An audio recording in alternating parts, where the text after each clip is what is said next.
Hey friends, Teddy here. Today we're talking about something that quietly determines whether your career moves forward or stays stuck. Influence. Not the Instagram type, the professional type. And here is the twist. Most influence in workplace today has nothing to do with job titles. In fact, and I really wish someone told me this earlier, some of the most influential people in any company aren't the ones with the fancy titles. They are the ones who know how to get things done, bring people together, and make work easier for everyone. And this is the part most professionals completely miss. You don't need a title to be respected. You don't need permission to be valuable. You don't need authority to lead. Influence is built long before you ever get promoted. In fact, the reason you will get promoted is because you have influence.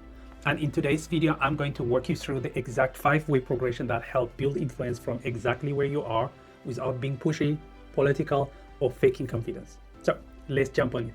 Number 1, credibility, becoming the go-to for one skill. All right, if influence is the house, then credibility is the first brick you lay down. And here is the simple truth. If you want influence before authority, the speedy way is to become the person people go to for one useful thing. Not 10 things, not being a nice person, or not saying yes to everything. Just one skill that makes people work easier. Because we humans trust competence, but competence is easiest to recognize when it's clear and specific. Let me show you how this works in the real world. Think about how you describe the trustworthy people in your office. You never say, oh, she's kind of good at 10 different things. No, you don't say that. You say, she is good with explaining this concept. Or, he's amazing, he knows how the standard works. That is credibility. It's not complicated, it's not fancy, it's just a clear identity. Now, here is something interesting about how people work. And I learned this just by observing real workplace over the past years. Most of us are constantly trying to figure out who can I trust, who actually understands what I'm doing, who will help me solve this problem, who will help me reduce the stress. That's just human nature, and our brain loves shortcuts. So instead of remembering everything about everyone, it creates a very simple lead. This person with this skill. That's why being known for one thing works so well. It makes you predictable in a good way. People know what to expect from you. They know what you bring to the table. And trust grows automatically because your value is clear. No need for shortcuts, no need to shout, no need to impress anyone, just clarity. Now, here is the useful trick to remember. A title gives you positional authority. A skill gives you an earned authority. Positional authority makes people listen because they have to. A police officer can stop you anywhere, and you stop even if you don't know their name, and even if you don't want. A doctor can tell you to take off your shirt for examination, and you do it without asking their CV. That's positional authority. People follow the role, not the person. And authority makes people listen because they want to. Not every doctor is your doctor. You go to the one who earned your trust through competence and care. Same with lawyers, same with accountants. You don't follow them because of their title. You follow them because of their track record, their reliability, and the way they make you feel taken care of. That's earned authority. Influence built on trust, not position. And earned authority is 10 times stronger than gained authority. It lasts longer, it travels across teams, and it creates opportunity you never asked for. So how can credibility be built? This is what I would do. Pick one skill that's useful in the workplace. Practice it intentionally. Let people see you deliver results consistently. Consistency is king here. Repeat it until your name and that skill are connected in people's mind. It's simple, it's practical, and it works everywhere, regardless of what you're doing. When you become the go-to person for one thing, influence doesn't chase you. It naturally forms around you. Number 2, reliability, the quiet superpower behind influence. Once you've built credibility, meaning people know exactly what you're good at, the next step is reliability. Reliability is honestly the most underrated career skill ever because people don't follow the smartest person in the room. They follow the most predictable one. And predictable doesn't mean boring. Predictable means you're trustworthy. Workplaces are already full of chaos, deadline move, priority shift, people leave, new projects get thrown at you. So when you show up consistently, when you say you will do something and then you actually do it, when your energy is steady instead of reactive, you instantly become the calm spot in the storm, and people gravitate toward the calm spot. It's human nature. You know why? Because reliability reduces anxiety. Your manager worries less, your colleague trusts your update, your team knows you won't create surprises. You become the one less thing they stress about. And that's influence in the purest form. The funny thing is reliability builds influence faster than talent. Someone who delivers every time will always be more respected than someone brilliant but inconsistent. Here is what reliability looks like in practice. Keeping your promises, not disappearing from projects, finishing tasks when you said you would, asking questions early instead of you pretending you understand, giving small updates before people have to chase you, reducing surprises, being emotionally stable, no drama, no disappearing, no sorry, no I forgot, just a steady, predictable contribution. So people should trust you to count on you. And that's why reliability is the second step, because credibility makes people notice you, but reliability makes people believe in you. Once you have these two, skill and consistency, you're not just someone who works in the team. You become someone the team quietly depends on. And influence grows from exactly that feeling. Number 3, clarity. The leadership signal people notice only after they trust you. So once people know what you're good at, that's credibility, and they know they can count on you, that is reliability, something interesting starts to happen. You begin to bring clarity to chaos. And I want to explain this carefully because clarity is a skill you can practice from day one, but it doesn't land until credibility and reliability are already in the place. Here is what I mean. If someone new says, hey, let me summarize the meeting, people might think, okay, but let's see if you can actually deliver. If someone inconsistent tries to create structure, people might think, or we would say, maybe focus on your own task first. So clarity without trust comes across as noise. But once people trust your skill and your competency, clarity becomes leadership. Because clarity is the thing that everyone's life easier, and in most workplaces, confusion costs time, money, and patience. Here is what bringing clarity looks like in real life. Simplifying complex issue, asking the question nobody wants to ask, turning a messy conversation into 3 clear steps, breaking big problems into smaller chunks, writing clean follow-up notes, helping the team align on the next step, or removing unnecessary complexity. You're not bossy, you're not trying to control anything, you're just reducing friction. And people love anyone who reduces friction. The surprising part is this: clarity is not about being the smartest person in the room. It's about being the person who makes the thing feel doable. That's why clarity is such a powerful leadership signal. Because the moment you start making things simpler, people naturally listen more. They ask for your opinion. They pull you into discussions. They rely on your judgment. Your influence expands quietly and consistently. You didn't even ask for it. You're just making things easier. Let me put it simply. Credibility makes people respect your skill. Reliability makes people trust your consistency. Clarity makes people value your voice. Clarity is you lifting the fog for everyone, and people follow whoever helped them see the path.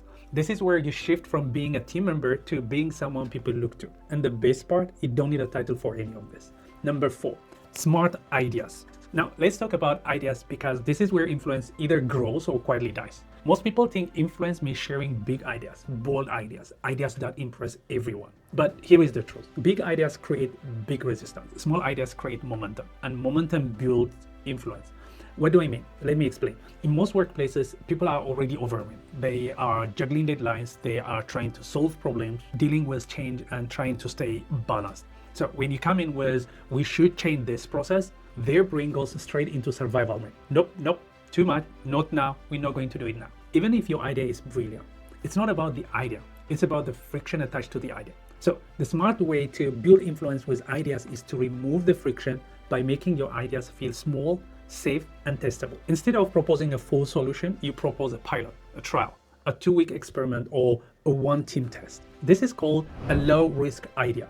And people follow low-risk ideas much faster because their brain says, this feels doable, let's try it. Instead of proposing, for example, we need a new onboarding system, you can try to say, what if we test this simple checklist with the next 2 new hires and see if it helps? Or instead of saying, we should completely redesign this procedure, you can try to say, what if we update this one section first and track if it reduces errors? It's not manipulative. It's practical. You're reducing the psychological cost of change. Because here is the psychology behind this. Our brain hates uncertainty more than ever. A big idea feels uncertain. A small test feels safe. And once your small idea works, even just a little, people start associating you with improvement, with solution, and smart thinking. But you didn't force anything. You didn't push. You didn't preach. You just offer something lightweight. And this is where influence grows quietly, because now people start saying, hey, what do you think about this? Can you look at this process? What's your recommendation?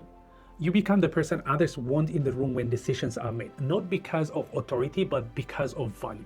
Let me say this clearly. Smart ideas are not about being loud or the best. They are about being helpful. You're not trying to introduce revolution. You're introducing a low risk upgrade. That's why this step is so powerful. Credibility gets you seen. Reliability gets you trusted. Clarity gets you heard.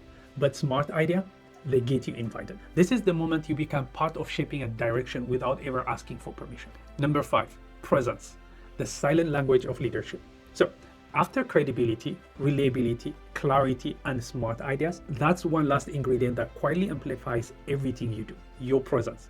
And presence is not about being charismatic. It's not about being loud. It's not about being the most confident person in the room. Presence is simply the energy you bring when you show up. Let me explain what I mean. Think about the people you naturally trust. They are not the one who talk the most. They are not the one with the strongest opinion. They are the ones who feel steady, calm, grounded, thoughtful, and not reactive. And nobody teaches this in school, but it shapes your influence more than you think. Because here is the truth. People don't just follow skill, they follow stability. Skill makes people respect you, but presence makes people feel safe around you. Your presence tells others without words, I'm not here to attack you, I'm not stressed out, I'm not hiding anything, I'm listening, I'm grounded, I'm okay. That emotional signal is powerful. When your presence is calm and steady, people open up. They trust you faster, they ask you for more questions, they take your ideas more seriously. Presence literally changes how your words land. Two people can say the exact same sentence. One rushed, emotional, defensive, and the other calm, slow, and grounded. And the calm one is the one people believe. That's presence. Here is a few simple behavior that shapes this. Pausing before you speak, taking a breath before you're responding, giving people your full attention, listening without rushing to solve anything, keeping your tone warm and steady, asking curious questions instead of reacting, not taking things personally, not raising your voice or your speed when things get tense. These small things make you feel calm, and being calm is magnetic. And you don't need to be an extrovert for any of this. Presence is not personality, it's intention. When your energy is steady and when people feel they can trust you, that's when influence becomes real influence. Because people don't just follow the person who knows the most, they follow the person who feels the safest. Presence is that final layer that turns skill into credibility, consistency into trust, clarity into leadership, idea into direction, and you into someone people listen to, even without a title. This is what makes your influence stick. So that's the blueprint. If you want influence at work, real influence, you don't need a title first. You don't need to be loud. You don't need to be perfect. And you definitely don't need to wait for someone to give you authority. Influence comes from how you show up long before it comes from your job description. It starts with credibility, becoming the go-to person for one meaningful skill. Then reliability, being the steady, predictable person everyone can count on. Then clarity, making things feel simple, doable, less overwhelming. Then smart ideas, offering solutions in a way people actually want to follow. And finally, presence, that calm, grounded energy that makes your words land with weight. When you put this together, something really interesting starts to happen. People start treating you like a leader before you ever get the title. They come to you for advice. They trust your judgment. They ask for your input. They include you in conversation that really matters. They depend on you not because they have to, but because they want to. And the funny thing, when you build influence this way, promotions stop feeling like a luck. They start feeling like the natural next step. So wherever you are right now, whatever your title is, remember, you don't need permission to be influential.